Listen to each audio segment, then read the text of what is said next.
je me lance. Eh bien, bonjour à toutes et à tous. Merci de vous être connectés à cette nouvelle rencontre, même virtuelle, que donc nous organisons dans le cadre du plan d'action du Handipact. Donc, tout d'abord, mes remerciements justement au Handipact d'avoir organisé ce webinaire, notamment à Céline de Bello. Et puis, d'avance, merci à nos trois autres intervenants, Monsieur Quignou, Monsieur Godefrin et Madame Deloup.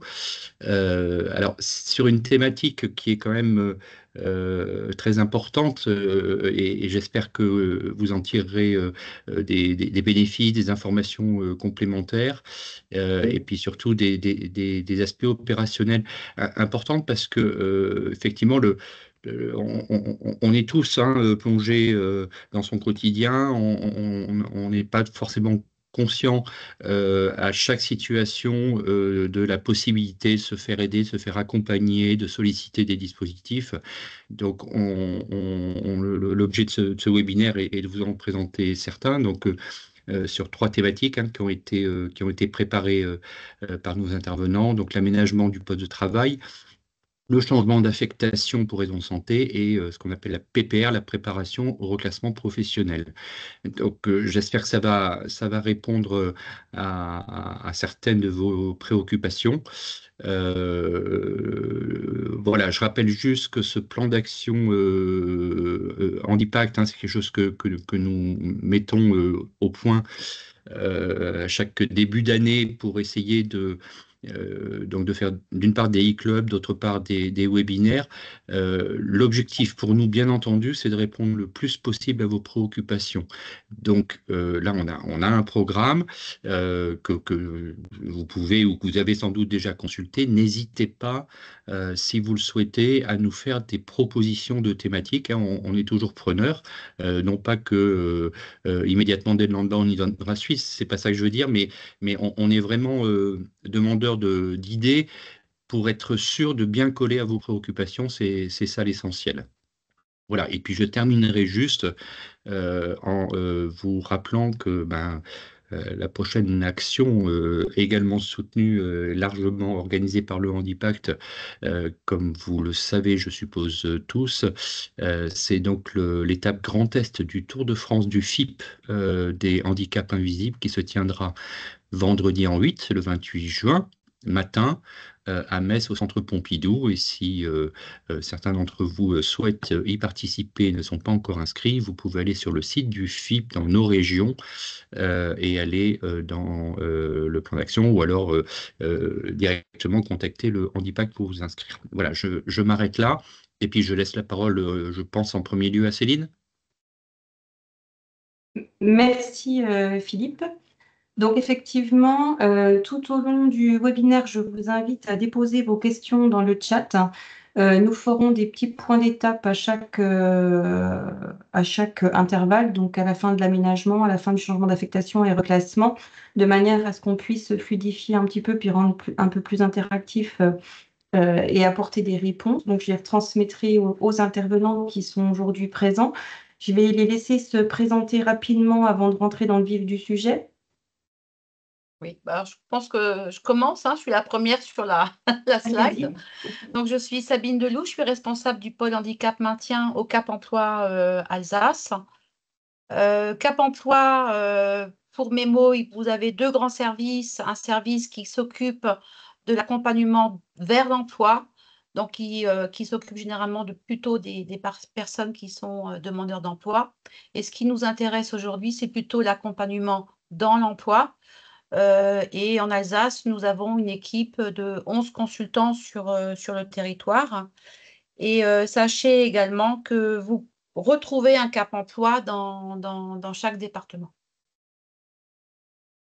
Merci. Monsieur Godefrin? Bonjour à tout le monde, Jean-Philippe Godefrin, psychologue. Je suis responsable de service de la prestation d'appui spécifique handicap psychique pour le lot Meuse et Moselle. Nous sommes une équipe donc de 5 psychologues et nous faisons de l'accompagnement spécifique auprès de personnes qui sont porteurs de handicap psychique vers et dans l'emploi, donc sur la problématique maintien également. Merci. Monsieur Bonjour, Quignou. Sylvain Quignou. Moi-même, je suis ergonome, psychologue du travail dans une toute petite équipe, offre de services aux entreprises au sein du Centre de réadaptation de Mulhouse. L'objet de notre petite équipe, c'est d'aller au plus proche des salariés en difficulté sur leur poste de travail. Et voilà, on parlera tout à l'heure de deux dispositifs qu'on peut proposer dans ce cadre de l'accompagnement que nous vivons sur le terrain, ou chez nous, ou dans nos murs. Merci. Donc effectivement, vous avez répondu présent tous les trois et nous vous en remercions pour venir présenter l'offre du service du FIPHFP dans le cadre des parcours professionnels. Et ça fait suite effectivement aux deux e-clubs thématiques qu'on avait menés auparavant, sécuriser le retour d'un agent suite à un arrêt long, où à un moment donné, on va s'interroger effectivement sur comment on va aménager le poste de travail et le retour progressif en emploi, ou quand ce n'est pas le cas, la possibilité effectivement de travailler et d'accompagner un changement d'affectation, voire un reclassement quand c'est nécessaire. Donc, l'objectif d'aujourd'hui, c'est de revenir présenter de manière claire l'appui des uns et des autres dans l'offre et le paysage que met à disposition le FIP pour venir sécuriser effectivement la carrière des agents. Donc, avant, je fais un petit point d'introduction et après, je laisse la main à Madame Deloup. Donc, sur le rôle également de l'employeur. Parce qu'effectivement, sans vous, en tant qu'employeur, ça va être très difficile d'accompagner les agents. D'autant plus qu'on va avoir deux cas de figure. Un agent peut être en activité et effectivement, il va y avoir au sein de la structuration, de la structure et de l'organisation un certain nombre de vecteurs qui nous permettra d'identifier s'il y a des signaux d'alerte, en tout cas, qui vont laisser supposer la prise en compte d'une problématique de santé. Donc, ça peut être soit via des visites, notamment au service de santé au travail, mais pas que. On va avoir aussi tous les signaux d'alerte qui peuvent être repérés de par le collectif, par l'encadrant. Donc, c'est vrai qu'il est important que l'ensemble de l'organisation, à un moment donné, porte cette thématique du maintien dans l'emploi et que ce ne soit pas circonstancié ni au service RH ni au service de santé. C'est vraiment une approche globale. Vous avez également effectivement, quand il y a ce dialogue qui peut être mis en œuvre et qu'on a repéré des signes d'alerte et effectivement, on s'aperçoit que c'est bien en lien avec une problématique de santé, on va orienter sur le médecin du travail ou de prévention et c'est lui qui va pouvoir émettre effectivement des préconisations. Et on a la même chose par rapport à l'arrêt maladie.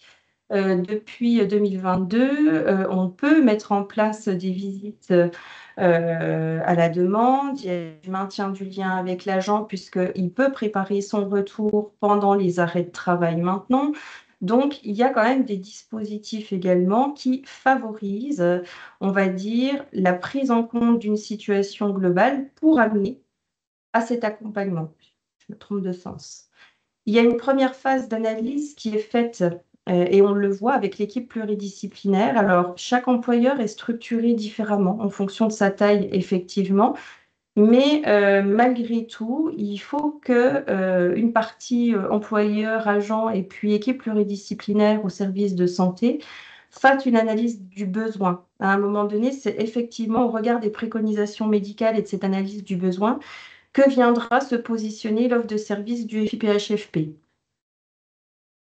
Avec l'objectif, effectivement, de faire intervenir un expert externe de manière à avoir un appui, un regard extérieur qui va venir étayer, voire renforcer aussi une forme de compétence, puisqu'il y a une expertise sur l'accompagnement au handicap.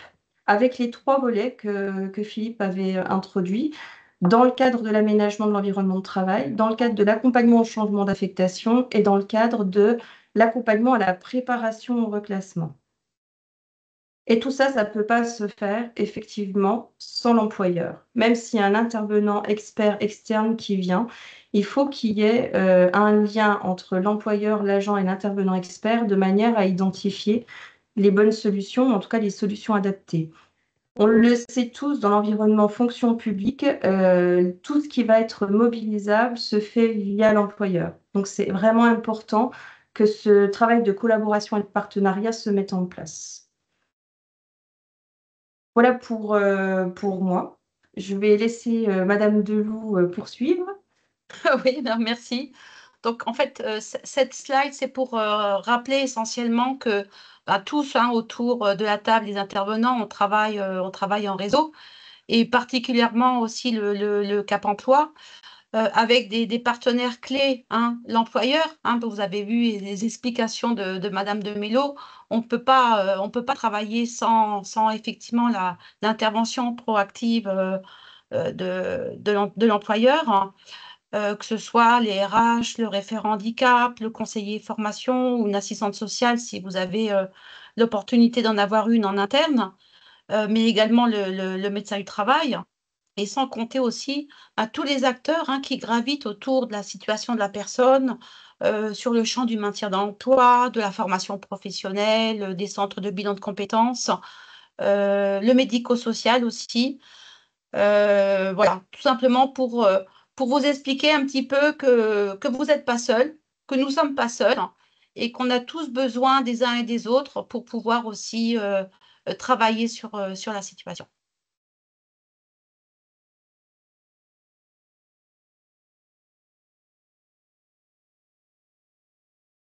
Là, je me suis déjà présentée, Sabine Deloup. Voilà.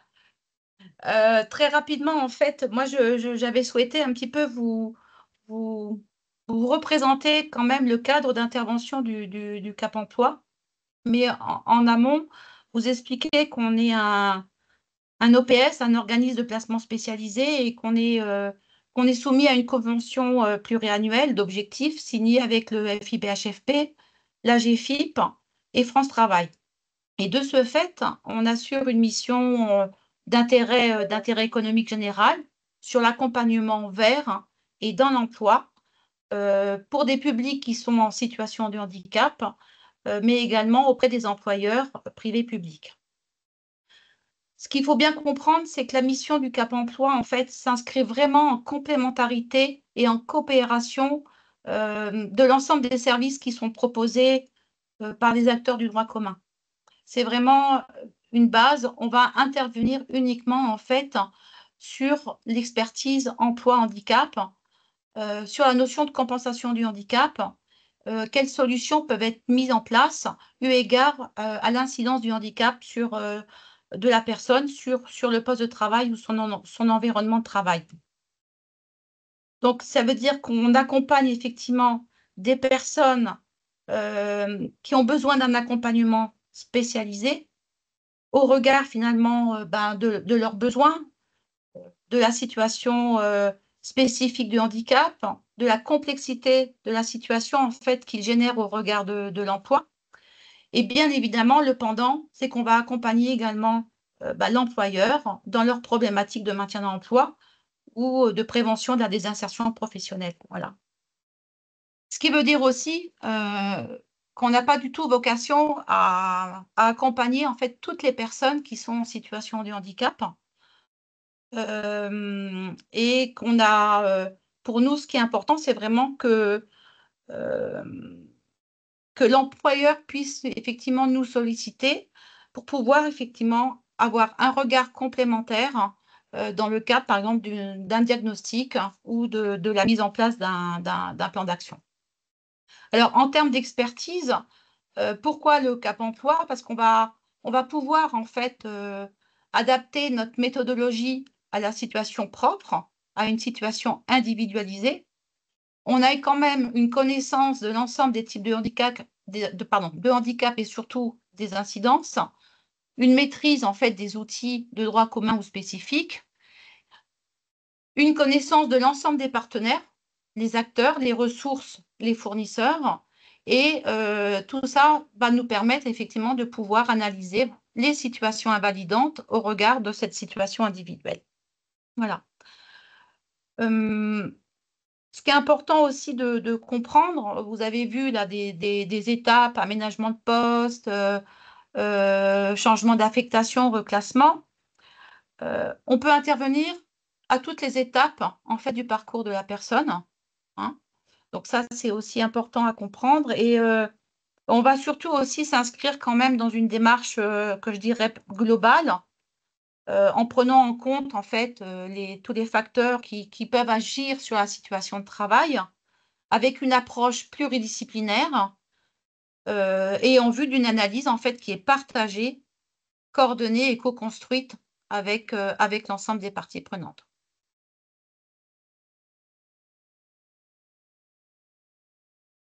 Voilà. Donc on peut passer effectivement à la slide sur l'aménagement du poste de travail.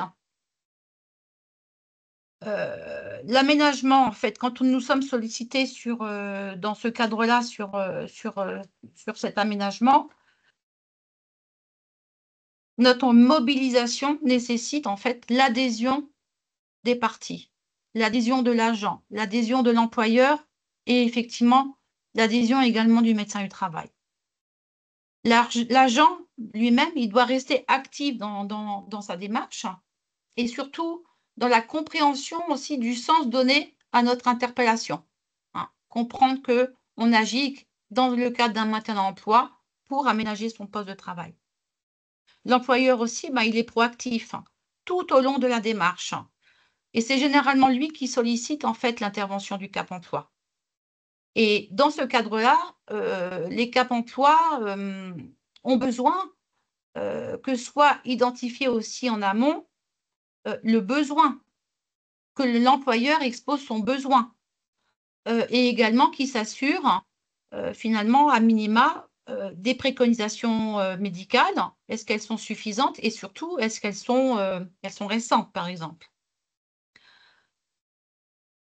On a quand même besoin en fait, d'éléments de compréhension de l'incidence de l'état de santé du handicap sur le poste de travail. C'est pour ça qu'on demande à minima en fait, ces restrictions fonctionnelles, ces contre-indications médicales. À défaut, de toute façon, il nous sera nécessaire de contacter le médecin du travail. Alors, concernant le médecin du travail, pour nous en tout cas, et je pense pour vous aussi, ça reste le pivot de la démarche, parce que c'est lui qui nous présente les incidences du handicap, des restrictions médicales sur le poste de travail, et c'est surtout lui qui va valider ensuite les moyens identifiés et les préconisations. Vous le voyez bien, hein, quand vous faites une demande d'aménagement du poste de travail sur la plateforme du FIPHFP, vous avez besoin de l'avis circonstancié du médecin du travail qui valide bien que les aménagements préconisés interviennent bien dans le cadre du maintien dans l'emploi et interviennent bien en compensation du handicap de la personne. Alors, juste pour information aussi, le médecin du travail peut également nous solliciter directement.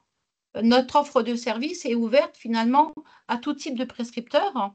Donc, dans ce cas-là, on essaye quand même avec les médecins et les employeurs publics de formaliser les choses. Dans l'idéal, il faudrait que le médecin du travail vous ait quand même informé en amont du signalement, mais des fois, ce n'est pas le cas. Donc, sachez effectivement qu'on prendra contact avec vous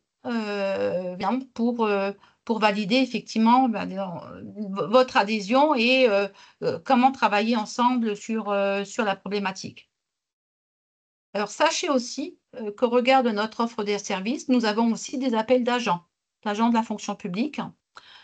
Et dans ce cadre-là, c'est la même démarche pour s'assurer effectivement de votre adhésion, de l'analyse du besoin et du travail en pluridisciplinarité.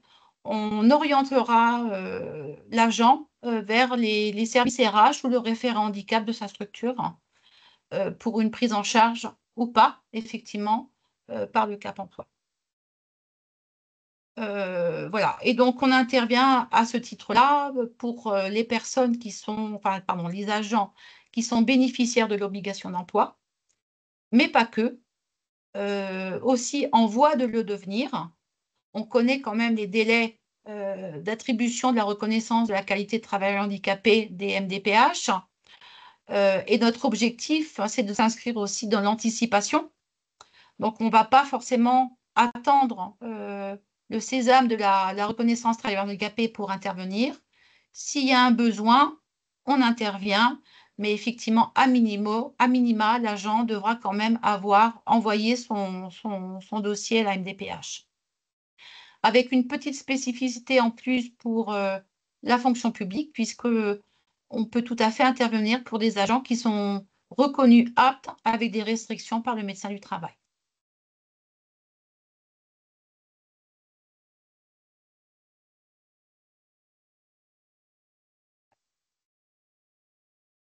On peut passer la slide suivante. Voilà, merci. Alors, l'aménagement du poste de travail, je dirais que c'est le cœur de notre métier quand même, au niveau du Cap emploi, le maintien dans l'emploi. L'objectif, c'est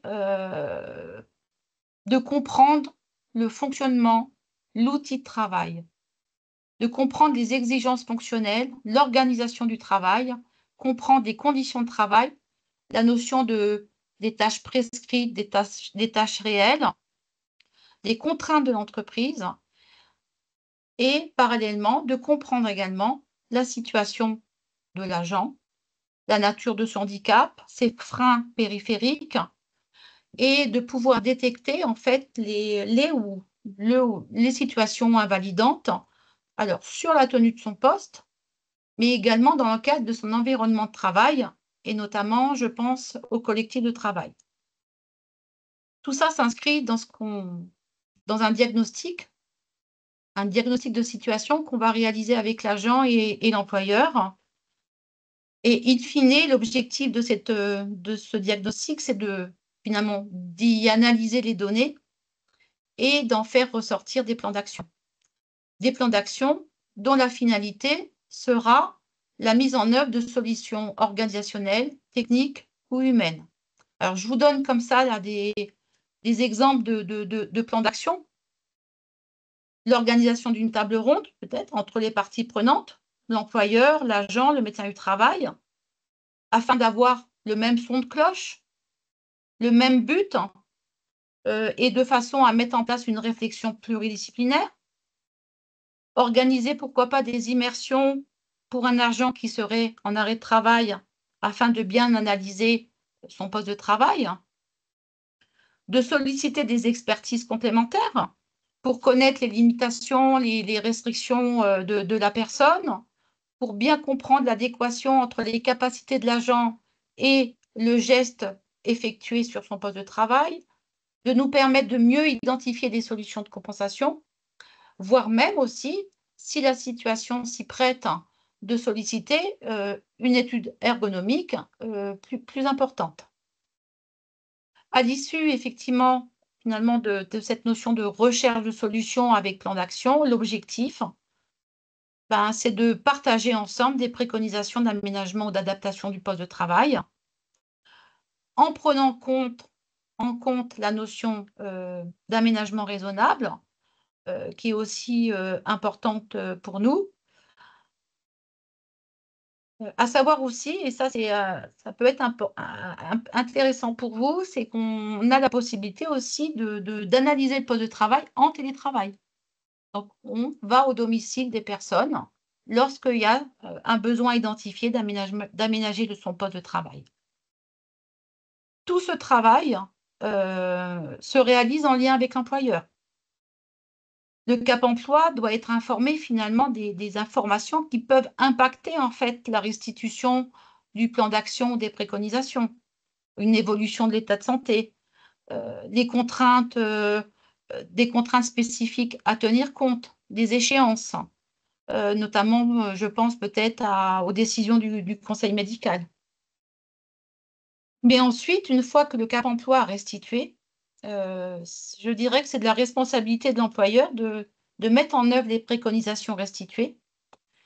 Par contre, on reste toujours disponible au titre du conseil et on va assurer ce qu'on appelle un suivi à 3 mois et 6 mois pour s'assurer effectivement que les préconisations ont été mises en place et qu'il n'y a pas peut-être d'autres contraintes qui sont apparues, en tout cas des difficultés que vous pouvez avoir dans la mise en œuvre de ces préconisations. Et également, on peut mettre en place, si nécessaire, en fonction de la nature du handicap ou de la nature du poste de travail, une action de veille.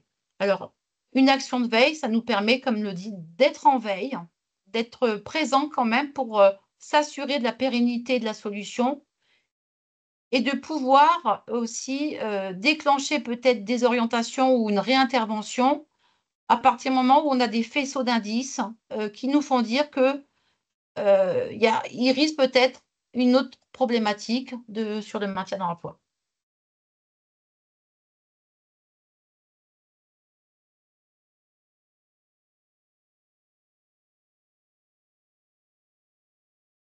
On peut passer à la slide, à moins qu'il y ait des questions déjà. Il y a des personnes qui utilisent effectivement un petit peu le chat et il y avait des précisions quant au contour des bénéficiaires. Effectivement, vous l'aviez précisé, quelqu'un qui aurait juste une aptitude avec des restrictions posées par le service de santé au travail peut très bien être accompagné par le Cap emploi dans ce cadre-là, sur les aménagements. Oui, tout à fait. Voilà. Et c'est vrai que il y a Madame Mauguin qui soulignait aussi l'importance de travailler avec l'employeur, puisque au niveau de la fonction publique d'État, il y a certaines aides qui sont soumises à des dossiers, mais plutôt en démarche interne pour mobiliser le fonds d'insertion pour les personnes en situation de handicap. Donc, effectivement, cette collaboration est d'autant plus importante. Elle est nécessaire. Après, en fait.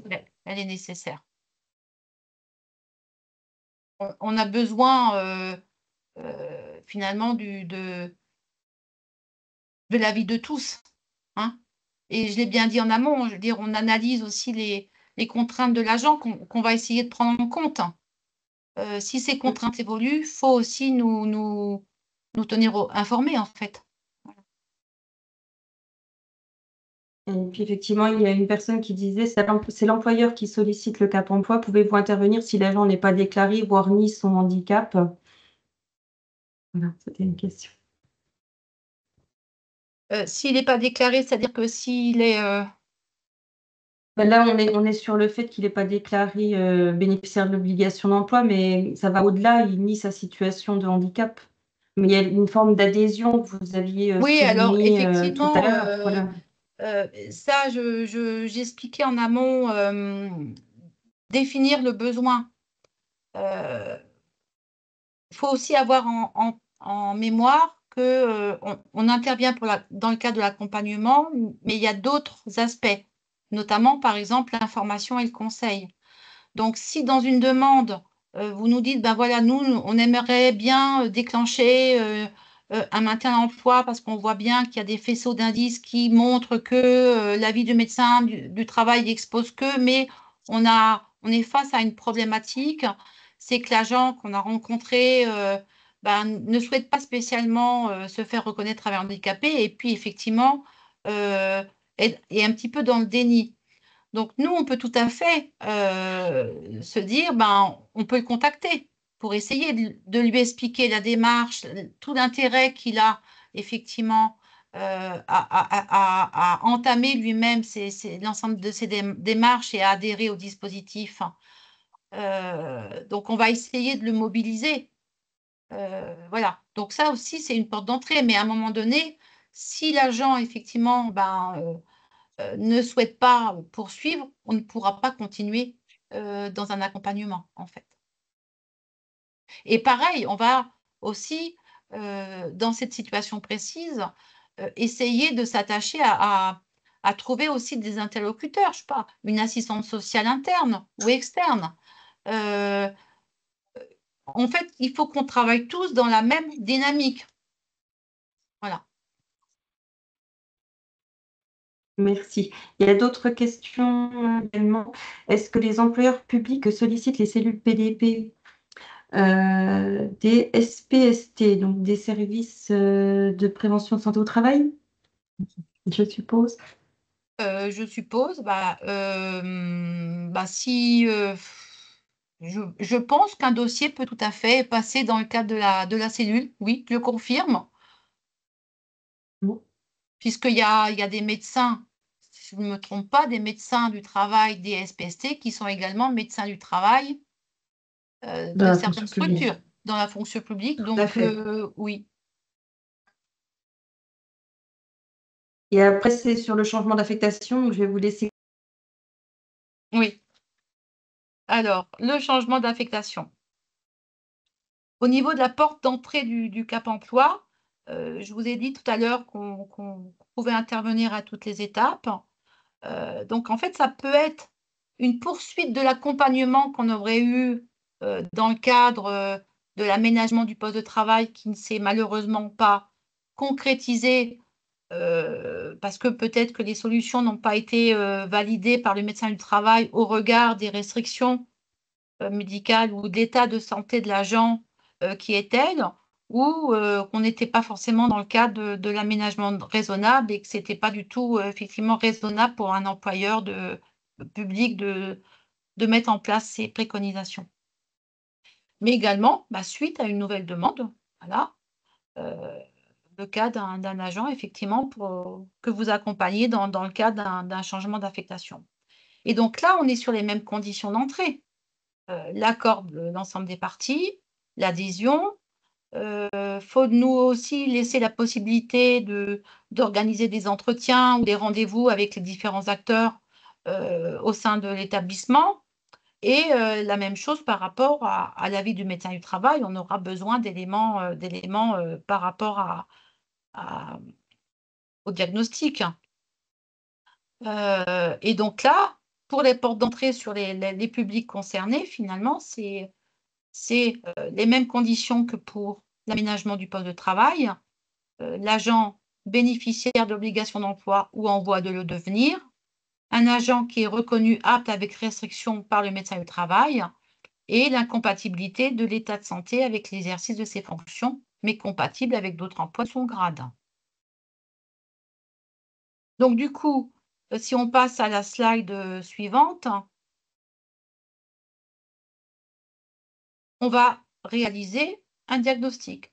Alors, soit un nouveau diagnostic dans le cadre d'une nouvelle demande, si c'est la suite d'une intervention en amont qu'on a pu réaliser, on va parler de diagnostic itératif, on va réinterroger forcément la situation. Et là, on va se poser la question, c'est quoi le besoin? Est-ce qu'un poste a été proposé dans le cadre de ce changement d'affectation? Est-ce que le médecin du travail s'est prononcé sur la capacité de l'agent sur le poste proposé? Est-ce qu'il faut réinterroger la situation via une étude de poste, une analyse des situations invalidantes? Est-ce qu'il faut prévoir des aménagements? Et donc là, on est plutôt sur l'aspect préconisation des aménagements du poste de travail. Mais il y a aussi d'autres facettes. Est-ce que l'agent accepte ce changement d'affectation? Est-ce qu'il y a des freins à lever, des contraintes à prendre en compte? Les compétences de l'agent sont-elles aussi en adéquation avec l'emploi proposé? Quel est le gap, comme on dit? Là, on ne va pas non plus se substituer en fait au rôle de l'employeur dans la gestion des compétences, mais on a plus un rôle de conseil sur la mise en place d'outils spécifiques, pas bilan de compétences, actions de formation spécifiques. Après, on va se poser des questions. Quel dispositif d'élaboration du projet est le plus adapté? Est-ce que des immersions professionnelles sont possibles pour permettre effectivement à l'agent de découvrir un métier, en référence peut-être aussi à une forme d'appétence, et surtout l'adéquation emploi-handicap, qui est notre cœur de métier. Donc, en fait, on va, dans ce cadre-là, vous aider en fait à qualifier le besoin en termes de prestations, de dispositifs à mobiliser, qui va vous permettre effectivement de travailler sur la reconversion professionnelle. Et bien entendu, ici, dans l'idéal, il faudrait qu'on puisse travailler en lien avec le conseiller comment on appelle ça, le conseiller en évolution professionnelle ou en mobilité carrière. Ensuite, l'autre apport, si effectivement le poste est, on va dire, identifié et que les compétences sont on va dire, calibrées aussi, qu'on a déterminé éventuellement les actions de formation, on peut également vous accompagner dans l'intégration sur le nouveau poste. Notamment aussi, est-ce qu'il y a un besoin de communication auprès du collectif de travail en fonction de la nature du handicap, par exemple? Est-ce qu'il y a besoin de la mise en place d'un tutorat? Donc, on voit bien effectivement ici que finalement que le changement, le projet de changement d'affectation, il est pluridimensionnel sur l'aspect médical, sur l'aspect compensation de la situation du handicap, sur la gestion des compétences, sur la mobilité statutaire et sur l'accueil de l'agent sur le nouveau poste, hein. Voilà, je pense que j'ai rien oublié. Merci. Alors, on aurait des questionnements sur le télétravail, notamment il existe des dispositions particulières pour intervenir au domicile de l'agent dans le cadre de l'aménagement du poste de travail en télétravail. Pour Et nous, quelles non. sont les modalités? Pour nous, il n'y a pas de conditions spécifiques. On a une demande, on répond à la demande. Il nous faut juste valider effectivement que l'agent est bien en phase. Voilà, et il n'y a pas de modalité particulière. En fait, on intervient de la même manière que ce soit in situ ou en télétravail.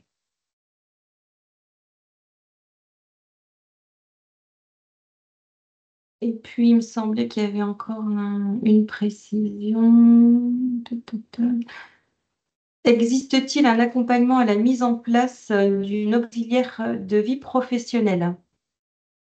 Donc, Alors dans le ça, cadre des aménagements, voilà, est-ce que vous accompagnez l'élaboration des fiches de poste, etc. Sur la répartition des tâches, ces choses-là, je suppose. non, non. On peut émettre des hypothèses, mais on ne va pas accompagner à la rédaction de la fiche de poste. Donc là, effectivement, ce sera plutôt le travail du service RH avec C'est ça. l'encadrant et Ouais, puis c'est les ça. préconisations Ouais. médicales et les contraintes ou les C'est conseils ça. que vous auriez pu apporter. C'est Ça va ça. être effectivement de manière concertée. Mm. Et on avait une interrogation sur le changement d'affectation peut-il être imposé à un agent? Bah, on est sur un agent ou un fonctionnaire, du moins, est titulaire de son grade, il n'est pas titulaire de son emploi.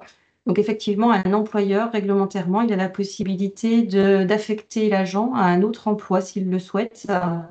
Par contre, on comprend bien que quand il y a des contraintes de santé, ça va être important d'avoir cet accompagnement et cette adhésion pour que, le changement d'affectation se passe dans de bonnes conditions et que ça sécurise effectivement, le retour à l'emploi. Ok. Et je regarde s'il y a d'autres questions. Voilà, non, on peut continuer. Donc, je crois qu'on continue sur les appuis spécifiques. Alors, je pense que vous avez tous en mémoire les prestations d'appui spécifiques. Elles sont aujourd'hui remplacées par ce qu'on appelle des appuis spécifiques.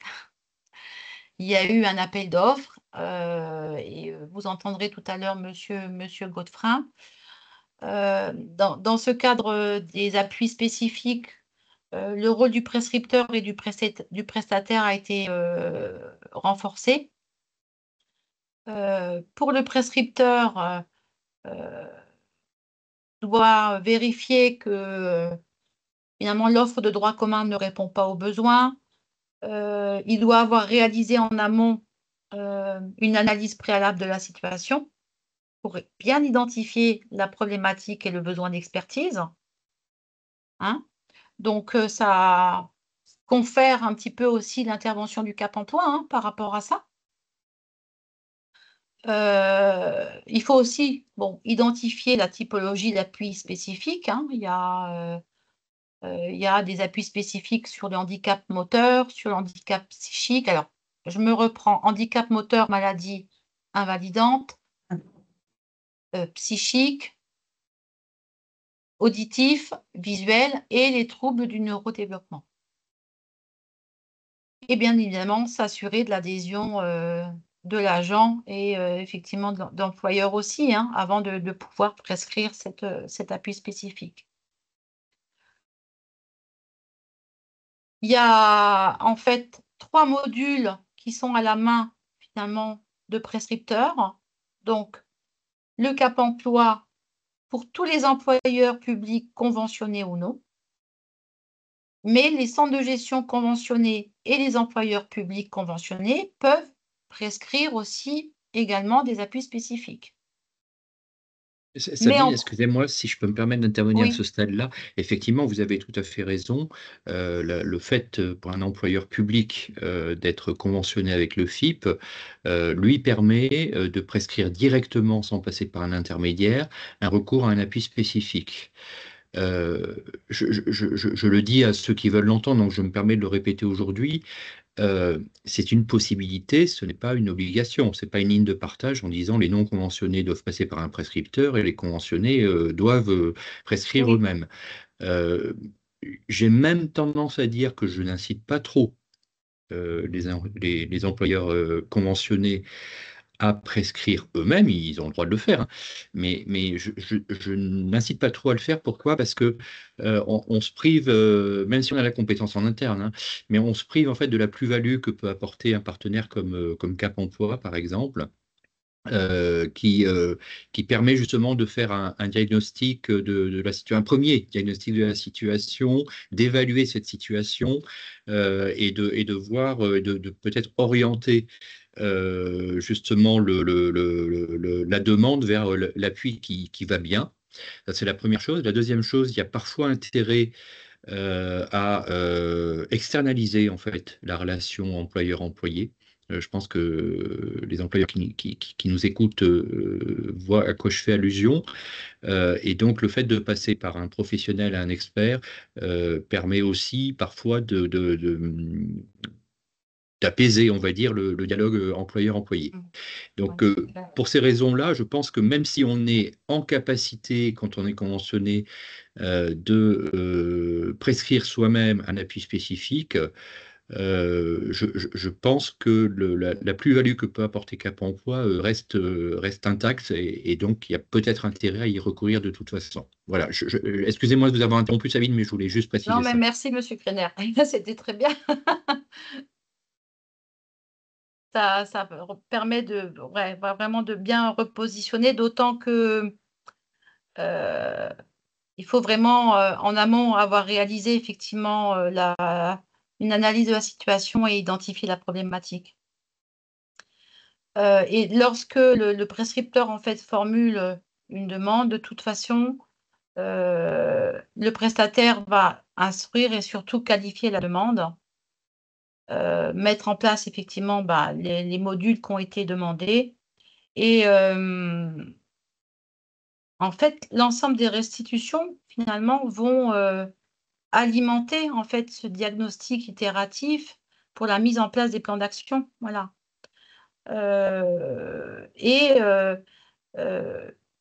Il pourra être aussi proposé la mise en place d'un module, par exemple, appui à la mise en œuvre dans l'emploi ou en situation de formation selon le besoin. Alors, à noter aussi que les demandes d'appui spécifique se font sur une plateforme AGFIP. Voilà.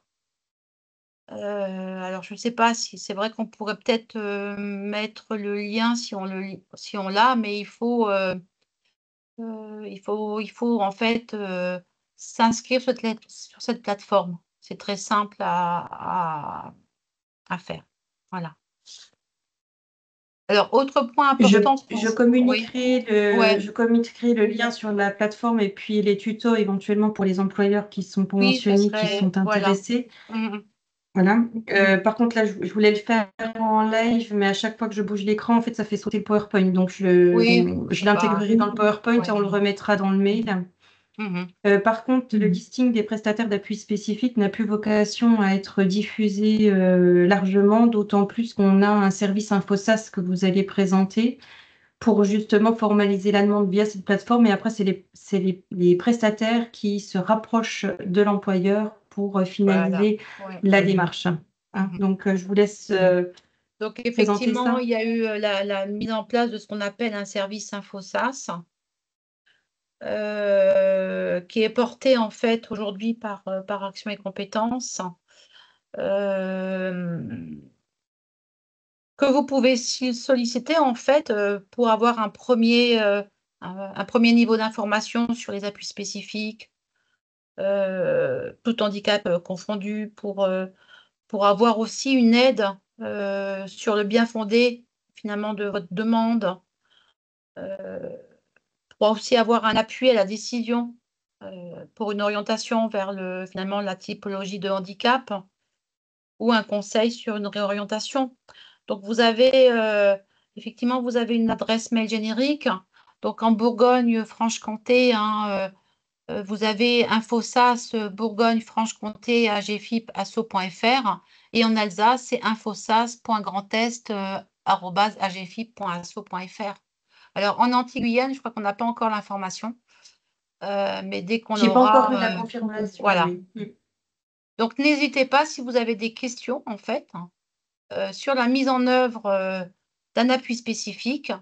Vous avez quand même un dispositif qui vous permet d'avoir une réponse à vos questionnements. Alors, je vois aussi une question: les employeurs de la fonction peuvent-ils s'inscrire sur la plateforme de la GFIP également? Si effectivement vous êtes un employeur conventionné et que vous souhaitez prescrire en fait un appui spécifique, oui, vous pouvez vous inscrire sur la plateforme de la GFIP.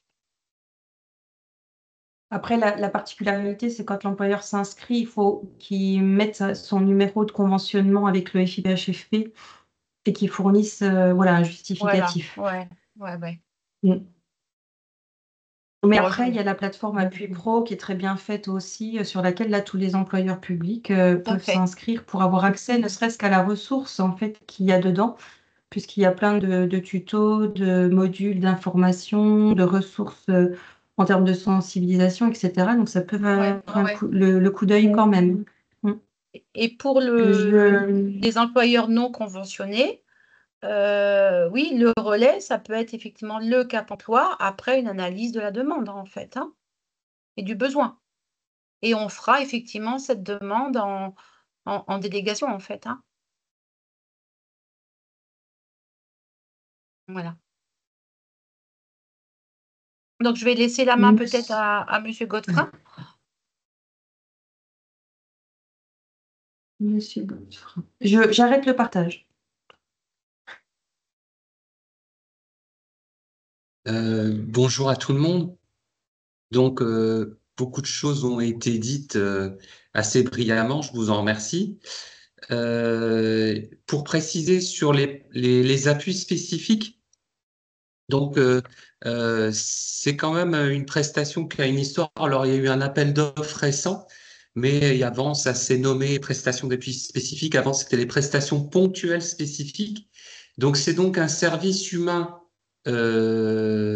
spécialisé, expert, pour fournir de l'aide à la compensation pour des handicaps dédiés. C'est-à-dire que effectivement, il y a les troubles du neurodéveloppement, maladies invalidantes, troubles moteurs, handicap mental. Et il y a la spécificité que je présente aujourd'hui, qui est le handicap psychique, qui est effectivement un handicap dont la prégnance est quand même de plus en plus importante, avec des spécificités assemblées particulières, l'invisibilité, la persistance dans le temps, l'énorme hétérogénéité en fait de ce handicap, et enfin la fluctuance. C'est-à-dire que c'est des situations de handicap en fait qui évoluent au fil du temps.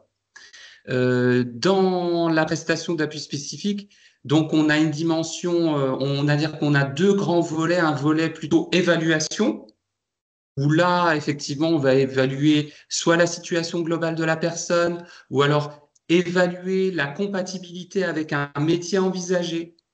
Et puis, vous avez un versant plutôt un volet d'accompagnement, d'aide à la compensation humaine sur des durées significatives. Les durées sont quand même relativement conséquentes. Par exemple, quand on est dans appui à la mise en œuvre, c'est sur 18 mois potentiellement. Ça ne veut pas dire qu'on fera forcément 18 mois, mais c'est sur des prestations quand même de longue durée. Et les appuis spécifiques peuvent aller d'une prestation, on va dire, relativement courte sur 3 semaines, à des prestations quand même de durée significative. Alors, l'enjeu sur l'appui spécifique handicap psychique, ça va être pour le prestataire expert d'être une interface, puisqu'on parlait d'environnement global, entre l'employeur, les réseaux Cap Emploi ou les réseaux France Travail, la personne en fait touchée par le handicap, pour trouver en fait des solutions de compensation qui soient singulières et adaptées à sa situation, puisque l'expression du handicap d'une personne est tout à fait singulière. C'est-à-dire qu'on peut tout à fait, je donne un exemple, souffrir d'un trouble bipolaire. Trouble bipolaire, il y a quasiment forcément une situation de handicap générée, mais on s'aperçoit qu'un même trouble bipolaire, il n'y a pas du tout les mêmes enjeux du handicap en fonction de la situation. Et effectivement, pour être raccord avec les premiers propos, on agit dans différentes temporalités. C'est-à-dire qu'au stade du maintien, au stade de la reconversion potentielle de la personne, vous voyez, l'idée est que la personne puisse aménager sa situation et en tout cas tout faire pour prévenir et éviter les ruptures de parcours ou, quand elles ont eu lieu, que les personnes puissent retrouver une situation sécure. Donc l'appui spécifique ne vise pas à se substituer à une action médicale, ne vise pas à se substituer à un organisme de type Cap Emploi, ça vient compléter par un avis expert, en fait, puisque les questions de handicap sont de plus en plus ciblées, de plus en plus précisées. Donc, il est difficile d'avoir des visions, c'est un peu comme en médecine, c'est de plus en plus spécialisé. Et donc, l'enjeu, c'est sécuriser le parcours, sécuriser le parcours, sécuriser le parcours. Et ces prestations sont activées. Alors, la plateforme précitée s'appelle la plateforme Digital. C'est un outil très nouveau auquel chacun en fait va s'habituer, parce que ça, c'est la première fois. Avant, les prescriptions se faisaient toujours sur un mode de transmission de PDF. Et là, donc, effectivement, c'est quand même relativement pratique parce que ça permet une traçabilité plus facilitée, et des échanges sont possibles aussi avec le prescripteur. Donc ça, c'est un outil qui, je pense, va être de plus en plus en amélioration continue, hein. Donc voilà. Donc, handicap psychique, je ferai aussi un petit point sur comment délimiter un petit peu la notion de handicap psychique, ce qui n'est pas évident, c'est-à-dire le handicap psychique, il doit avoir une notion de frein pérenne à l'exercice du poste de la personne, directement impliqué, ce qui serait une différence par rapport à quelqu'un qui serait dans une situation de fragilité ou qui a des problèmes ou un contexte social difficile, parce que sinon, on pourrait suivre quand même un volume de gens qui serait colossal. Et il y a une idée aussi de pérennité du handicap. C'est pas un moment difficile, c'est quelque chose en fait avec lequel la personne va devoir vivre avec, et ce de manière quand même durable. Ce qui est bien dans le nouveau référentiel, c'est que le prestataire reçoit une demande où il y a des éléments de contexte, mais c'est au prestataire de qualifier. C'est-à-dire, c'est le prestataire en fait qui va définir le besoin et orienter en fonction de son analyse de la qualification de la demande, qui peut durer jusqu'à 5 heures et qui va permettre un peu de pré-expertiser la situation pour dire, dans ce contexte, ce module-là serait quand même le plus recommandé pour correspondre à la demande de la personne ou de l'employeur. Et là encore, il y a une traçabilité, il y a un suivi, puisque les préconisations sont vérifiées aussi à l'issue d'une période de temps, je crois, de 6 mois. Bien sûr, elles n'ont pas force obligataire auprès de l'employeur, mais elles sont une recommandation quand même importante, puisque l'enjeu, c'est de trouver un gagnant-gagnant entre le bénéficiaire et l'employeur, c'est-à-dire de fluidifier les situations relationnellement et du point de vue de l'adaptation du poste.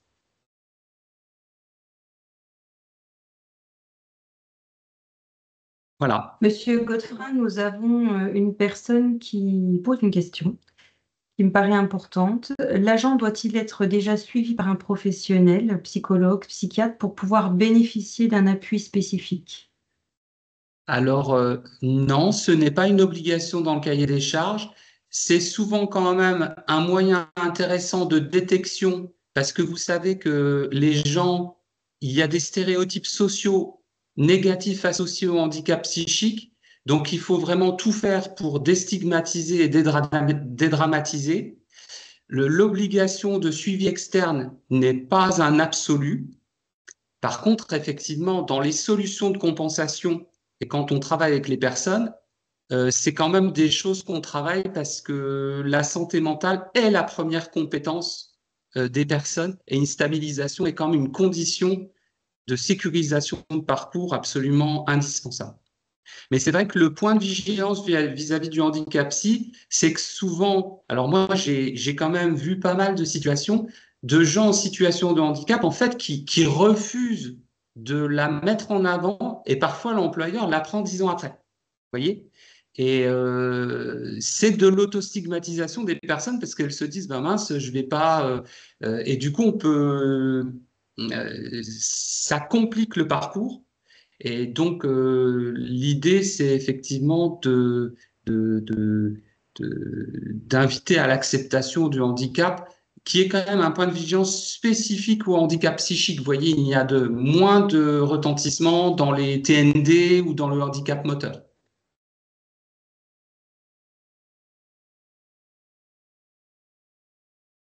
Et nous avons effectivement une autre interrogation par rapport justement à l'articulation des expertises entre Cap Emploi et puis les appuis spécifiques.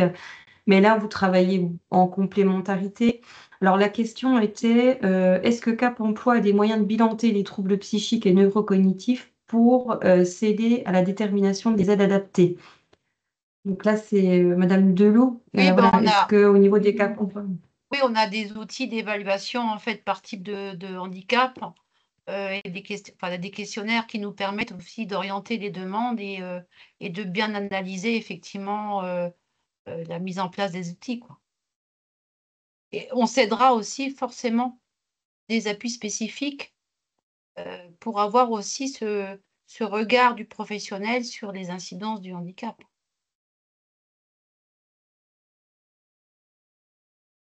C'est un travail complémentaire et qui permet effectivement d'avoir un complément d'information, en tout cas une analyse plus fine de la C'est ça. situation. Et puis au Est-ce que niveau vous- effectivement des collaborations Cap Emploi, appui spécifique, c'est des collaborations anciennes qui ont été quand même très très nourries, très fournies, et où effectivement Cap Emploi est un des prescripteurs principaux, et il y a des habitudes quand même de travail commun, des Ah cultures oui, de travail très, c'est très ça. ancrées. Exactement. Ouais. Donc, du coup, concrètement, quand il y a en emploi des agents voilà, qui sont en souffrance, où il y aurait effectivement une orientation un peu du médecin sur ce type de nécessité en termes d'analyse de la situation, puisque c'est en lien avec des troubles psychiques, mais il faut que ce soit quand même à un moment donné posé quelque part. Le service de santé doit à un moment donné orienter vers l'appui spécifique troubles psychiques, même s'il n'y a pas d'accompagnement extérieur, psychologue, psychiatre. C'est bien ça? Ben, il y a un travail en amont qui est un travail un peu Oui. de négociation avec l'agent hein, et de déstigmatisation. Et ce n'est pas, comment dire, il faut dédramatiser l'appui euh, pour que la personne, le plus difficile, c'est l'acceptation. Vous voyez. Et il faut tout faire que la personne puisse accepter ce type d'aide, hein, parce que effectivement, s'il y a un refus total, voire un déni, ce qui peut arriver, c'est pas forcément une bonne idée d'essayer de trop convaincre, parce que quand les gens sont dans une forme d'obstination déraisonnable, chercher à convaincre a peu de bénéfices. Vous voyez, vaut mieux revenir attendre un moment peut-être plus propice, hein. Mais effectivement, faut donner le sentiment à l'agent qu'on ne lui met pas un tampon sur le dos. Il l'a déjà, il est déjà porteur de ce tampon.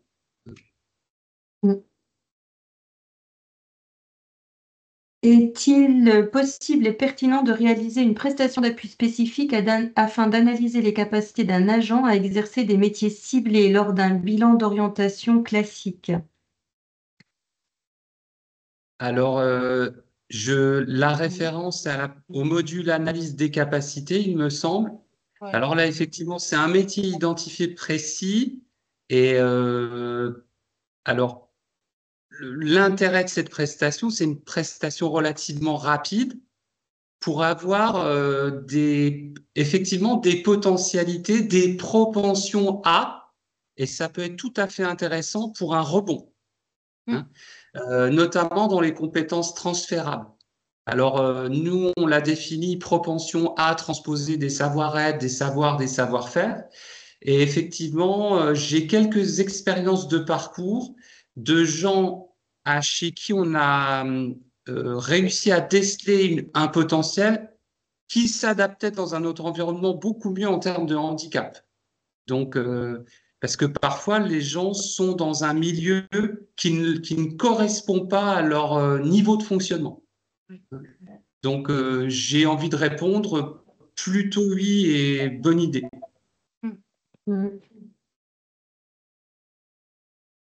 Merci. Je vous invite à continuer à poser vos questions et je vais demander à Madame Deloup de poursuivre puisqu'il est 15h05 et on a encore l'intervention de Monsieur Quignou qui attend. Bon, ça devrait être plus rapide, je pense.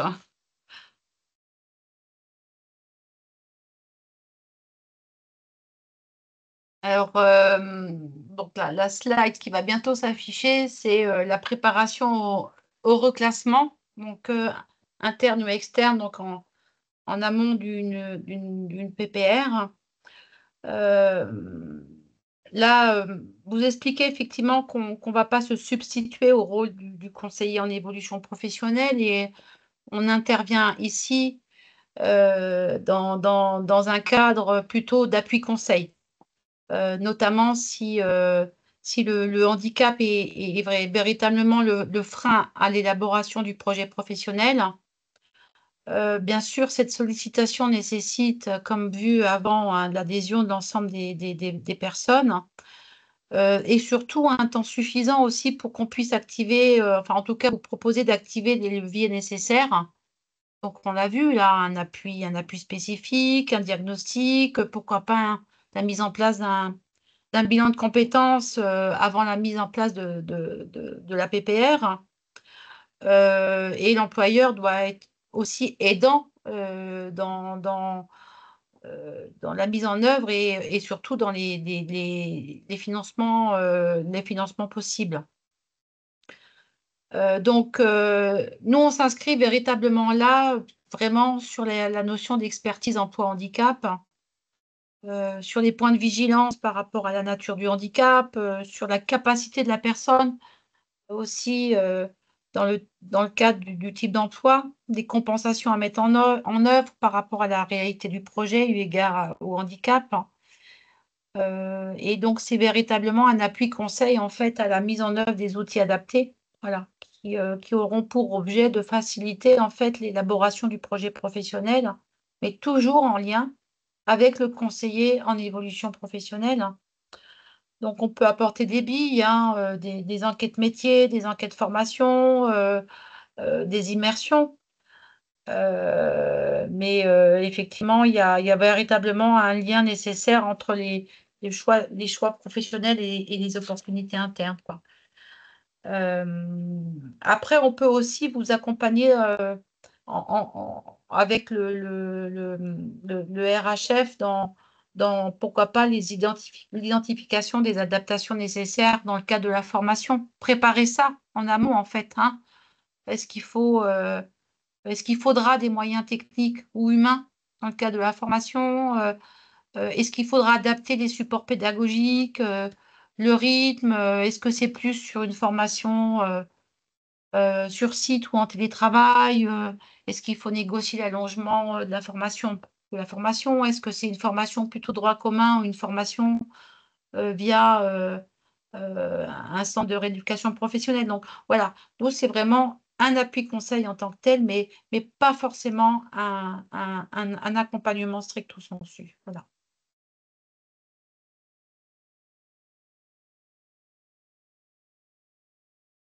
Monsieur Quignou, je crois que je vous laisse la parole.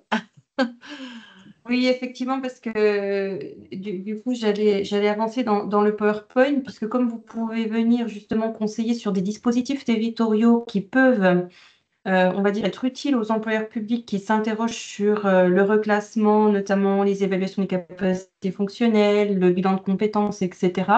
Et ben, Monsieur Quignou va nous proposer une présentation de dispositifs que le CRM de Mulhouse déploie, mais que vous pouvez trouver de manière similaire dans des centres de réadaptation professionnelle, que ce soit l'ADAPT, l'EPNAC ou d'autres types de structures de ce type. Voilà. Rebonjour. Voilà, donc l'intervention, c'est bien d'expliquer quand l'axe santé-travail est en jeu, quand c'est difficile pour un salarié de poursuivre sur son poste de travail, que deux outils, deux dispositifs qu'on propose qui peuvent aider. Alors, le premier, là, comme vous le voyez sur l'écran, c'est le DPSE, diagnostic personnalisé santé-emploi, qui sera plutôt un outil d'évaluation. Et après, je vous parlerai du bilan de reconversion professionnelle, qui est plus un accompagnement dans l'élaboration du projet professionnel et qui, effectivement, peut venir en appui d'une PPR avant ou au démarrage de la PPR. Alors pour le DPSE, en fait, pourquoi on a proposé cela? Il nous arrive d'avoir des appels de médecins du travail ou de référents handicap qui questionnent, qui s'interrogent par rapport à un salarié qui a du mal à poursuivre sur son poste de travail, ou parfois des collègues qui font écho de difficultés rencontrées. Et voilà, comment faire, comment continuer, comment aider ce collaborateur, ce sont des questions qui arrivent. Et du coup, ce DPSE, c'est une façon un peu de sortir de son cadre habituel de travail, puisqu'en fait, on propose aux salariés de venir une petite semaine, minimum 18 heures, voire 32 heures, dans nos murs, donc à Mulhouse, et là, de passer du temps pour des évaluations. On prendra le temps qu'il faudra, c'est-à-dire qu'en fonction de la situation de santé notamment, on prendra plus de temps avec certains qu'avec d'autres. Alors, le programme, c'est celui d'un accueil où, de toute façon, la première personne qui est rencontrée, c'est celui de notre médecin, pour s'assurer de la situation de santé de la personne. Et puis, si elle vient justement, on va dire, en internat sur quelques jours, d'être sûr qu'on l'accueille dans des bonnes conditions par rapport à sa santé. On prend le temps, alors ça c'est l'évaluation du psychologue du travail, l'ergonome, de reprendre tout le parcours professionnel, de comprendre ce qui est passé, les événements marquants, mais de repérer aussi les compétences qu'annonce aujourd'hui le salarié, et puis ses motivations, ses centres d'intérêt socio-professionnel pour la suite, d'avoir un point de vue de situation à un instant T quand la personne nous rencontre. En amont, on aura eu un petit questionnaire qui nous aura permis de repérer les besoins, les aspects à approfondir en termes d'évaluation. Donc, du coup, si nécessaire, l'ergothérapeute sera disponible pour aller évaluer tout ce qui est gestes et postures, les stratégies mises en place, peut-être donner des conseils pour la suite. Et puis de voir finalement où en est la personne par rapport à son emploi et comment ça impacte sur sa santé. Si utile, il y a aussi la compétence, l'expertise en neuropsychologie, à partir du moment de comprendre les stratégies d'organisation de son travail, la mémoire, les capacités d'attention, de concentration, tout ça est questionné. Et c'est vrai que de prendre le temps de rencontrer un professionnel et vraiment de reprendre chaque situation avec de travail connu, mais avec les outils de l'expert, ben, ça permet quand même de dégager des points intéressants pour la suite. Il y a alors aussi dans notre centre ce qu'on appelle un PTE, un plateau technique d'évaluation. C'est là où on va simuler des situations de travail, d'activités de travail connues par la personne, dans un autre cadre bien sûr, et de comprendre un peu les stratégies qu'elle emploie et ses habiletés. Alors, parfois, c'est aussi le moment peut-être d'expérimenter un nouveau poste de travail, ou d'expérimenter une activité que la personne aimerait rejoindre, mais qu'elle n'a pas encore pu mettre en place. Parfois, elle n'en a même pas parlé à son employeur, pour essayer de voir déjà s'il y a quelque chose à retenir et à proposer comme axe de progrès à l'issue de ce diagnostic. Mais toujours est-il, c'est ça. Notre souci premier, c'est de repérer comment la personne peut se maintenir dans son emploi, ou qu'est-ce qu'il faudrait, comment aménager la suite pour que ça puisse perdurer. Mais parfois, les deux sont questionnés et parfois, en fait, l'issue possible, ce serait peut-être plutôt d'approfondir un nouveau projet professionnel. Alors, voilà, le temps de l'évaluation se termine aussi par un temps de synthèse, où les professionnels peuvent redonner leur point de vue, échanger avec le salarié en question. Et ça, c'est un moment important pour nous, pour être sûr que la personne ne repart pas avec des questions, mais qu'on puisse quand même la rassurer, l'apaiser, parce que parfois c'est un peu compliqué quand même. Et en même temps, lui expliquer, lui lire, lui donner en copie, si c'est possible, avant qu'elle parte, mais sinon de lui envoyer les éléments qu'on va transmettre au médecin du travail, puisque ça touche à la santé.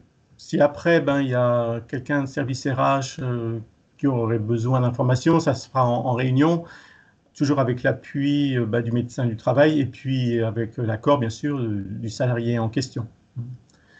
Donc, ce travail-là, comme dit, c'est souvent une première porte pour faire une évaluation d'une situation à un moment donné, mais parfois, ce n'est pas suffisant.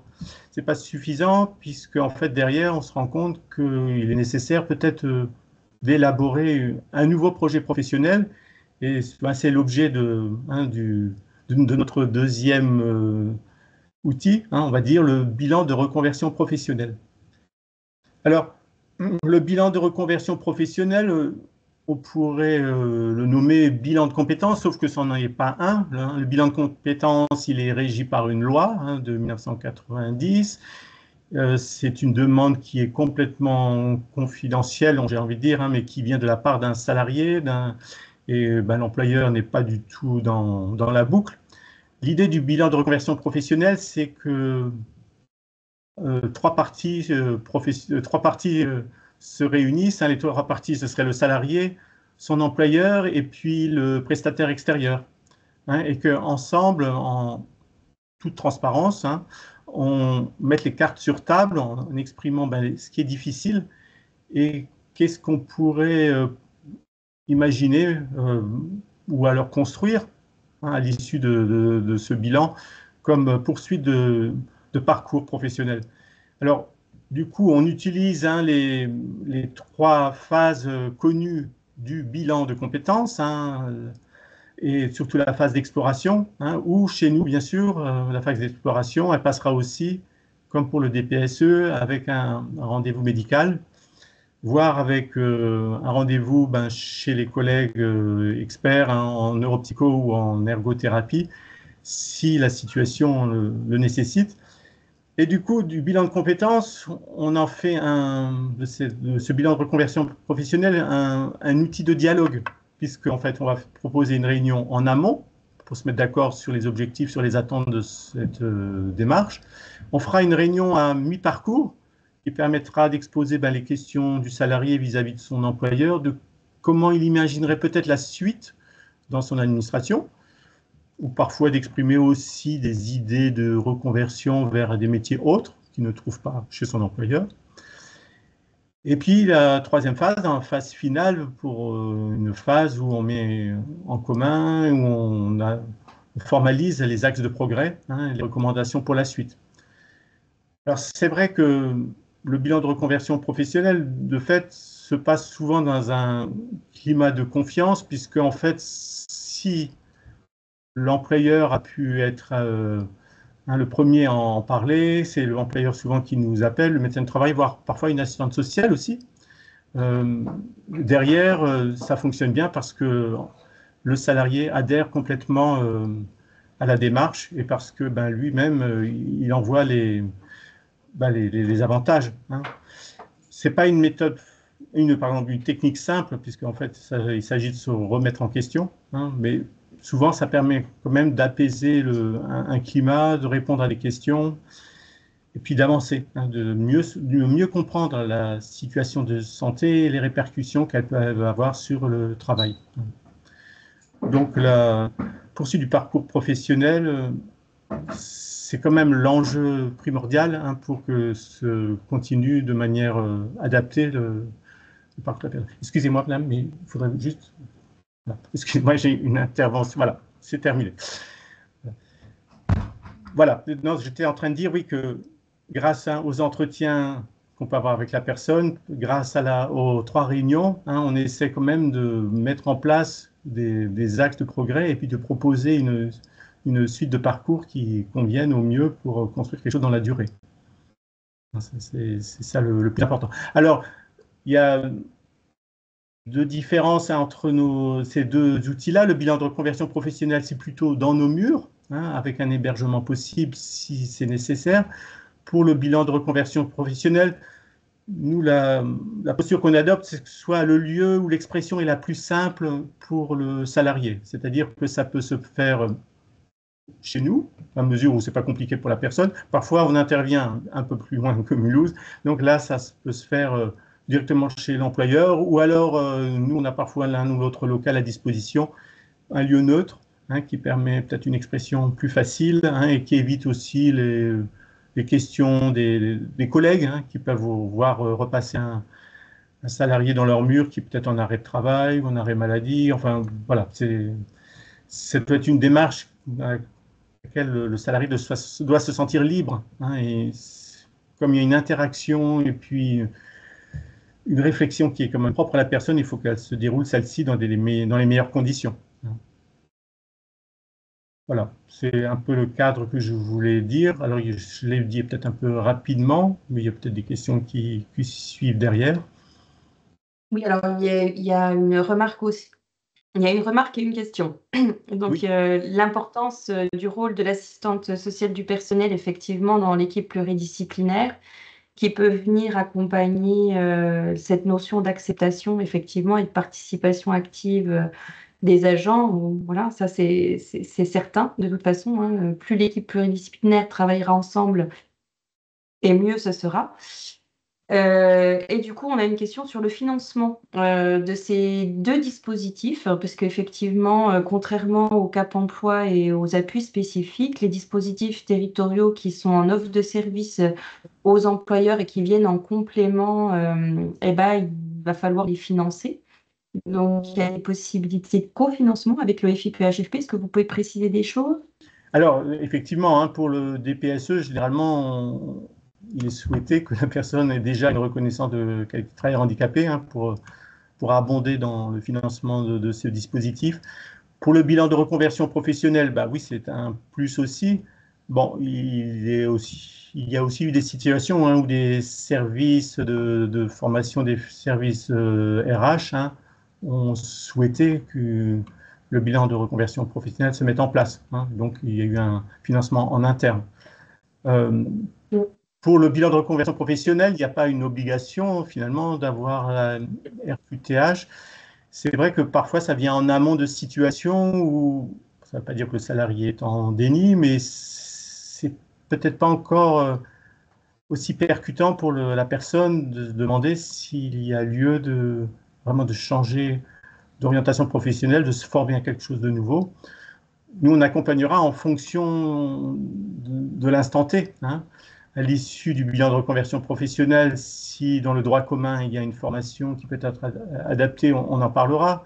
S'il y a des enquêtes métiers à faire en dehors de la structure qui emploie le salarié, ben, on va mettre ça en place aussi. S'il faut faire appel à une formation en centre de réadaptation, ben voilà, c'est différentes hypothèses. Différents chantiers sont ouverts et on essaie d'être le plus proche possible de la réalité. Mais c'est vrai que la porte d'entrée par rapport au financement, souvent c'est quand même d'avoir une RQTH à l'entrée. Alors, j'allais apporter des précisions dans le chat, mais effectivement, en cofinancement, vous avez l'aide financière du FIPHFP, dispositif d'accompagnement sur le volet évaluation des capacités fonctionnelles qui peut être mobilisé par les employeurs publics. Que la personne soit bénéficiaire de l'obligation d'emploi ou que la personne ait une aptitude avec des restrictions qui sont posées par le médecin, c'est possible de la mobiliser. Alors pareil, je mets entre guillemets parce qu'on a parfois dans la fonction publique d'État une obligation complémentaire au niveau des ministères. Il faut que pour mobiliser les aides du FIP, il faut qu'il y ait cette reconnaissance qualité de travailleur handicapé ou du moins une reconnaissance administrative. Mais pour les autres employeurs, pas de souci.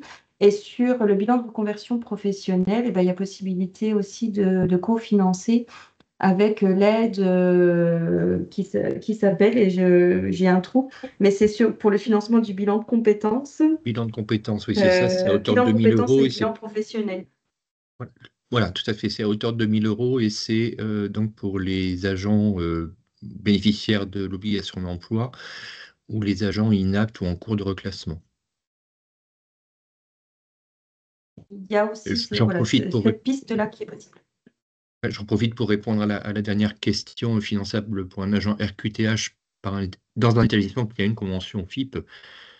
Oui, bien sûr, dans le cadre de la convention, c'est finançable, c'est une des dépenses qu'il faut faire figurer donc au bilan de la convention, bilan annuel, et qui, s'il respecte les conditions que je viens de dénoncer dans tous les cas, donc pourra être éligible à un financement dans le cadre de la convention, bien entendu. Et nous avons une question plutôt propre au territoire anti-Guyane. Donc, on a vu que là, c'est un dispositif qui a été présenté par le CRM de Mulhouse.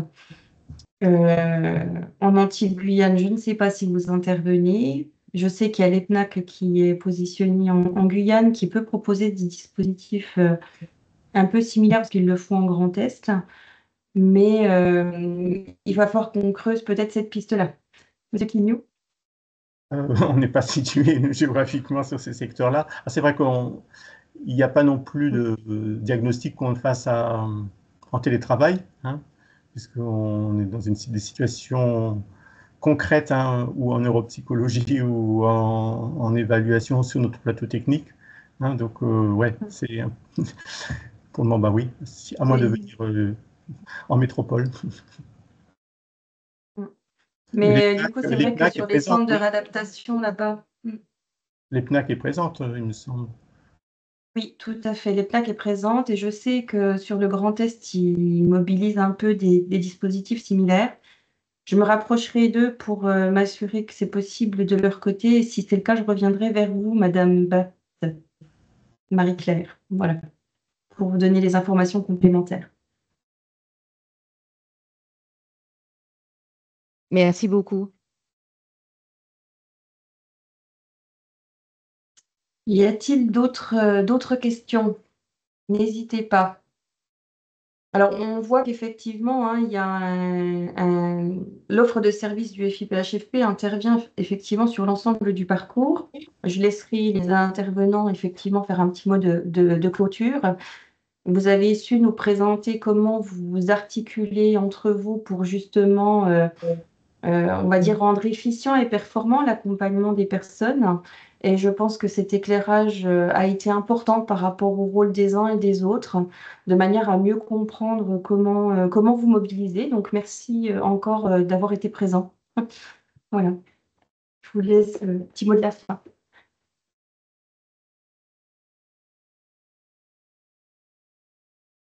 Dans le cas d'un agent qui présente un handicap physique, peut-il bénéficier d'un diagnostic personnalisé santé et emploi? Handicap psychique, trouble cognitif sous-jacent, mais non reconnu à ce jour. Oui. Oui, oui, oui, oui, C'est oui, pour vous, Monsieur Quignou. oui, oui. De toute façon, on a l'habitude de proposer au centre de réadaptation d'accompagner tout type de handicap. Oui, non, souvent il y a aussi un handicap annoncé et puis il y a des situations autres. C'est vrai que par le DPSE, il nous arrive, je pense à une situation récente, où une personne en fait était ici hébergée et puis ben finalement quelque part on a fait aussi une évaluation de sa vie au quotidien parce qu'en fait il y a des éléments qui nous sont revenus et par les infirmières, par le personnel de restauration et du coup voilà, qui ont mis en jeu, qui nous ont questionnés et en fait il y avait une autre problématique derrière qui n'était pas annoncée.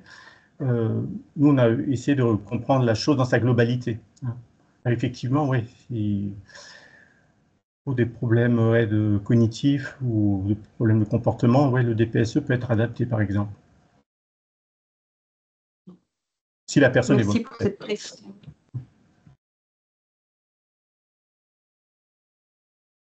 Alors, comment connaître les prestations offertes par les centres de réadaptation de nos régions? Alors, il y a un site qui est très bien fait qui s'appelle la Fagère. Il faudrait que je vous mette le lien également dans la conversation, sur lequel vous avez la présentation de l'offre de service du centre de réadaptation et vous avez un onglet, bien souvent, offre de service entreprise, qui vous permet effectivement d'aller voir un petit peu ce qui est proposé sur vos territoires. Je vais arrêter le partage, je vais laisser les intervenants dire un petit mot de clôture et Philippe également clôturer le webinaire puisqu'on arrive à 15h30. Et j'en profite pour vous mettre le lien dans la conversation sur le site de la Fagère. Moi, je vais faire une petite conclusion très rapide, si vous me permettez. J'aurais tendance à dire, employeur, vous n'êtes pas seul. Vous avez vu, vous avez tout un réseau à disposition, des questionnements et finalement, on est là pour vous aider, pour vous accompagner à résoudre les difficultés que vous avez dans le cadre de nos offres de services, bien sûr.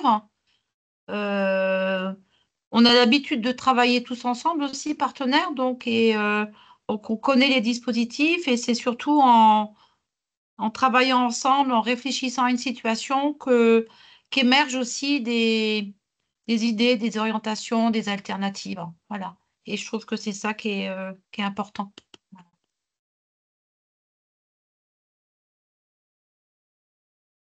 Je vais faire une conclusion aussi relativement courte. Il y a un baromètre de santé mentale, une AFAM de 2003, qui disait qu'une personne sur 4 au cours de sa vie connaîtrait un trouble psychique. Et 2023, c'est une personne sur 2.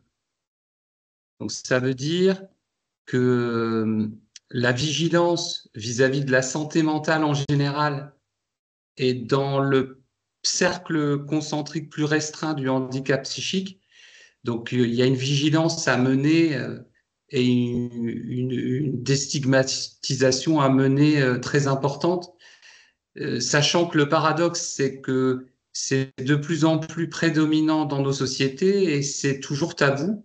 Donc, lever le handicap, c'est aussi lever un regard euh, beaucoup plus compassionnel, beaucoup plus clément, et ça, c'est le mouvement de nous tous, parce qu'on est chacun un petit bout de la société.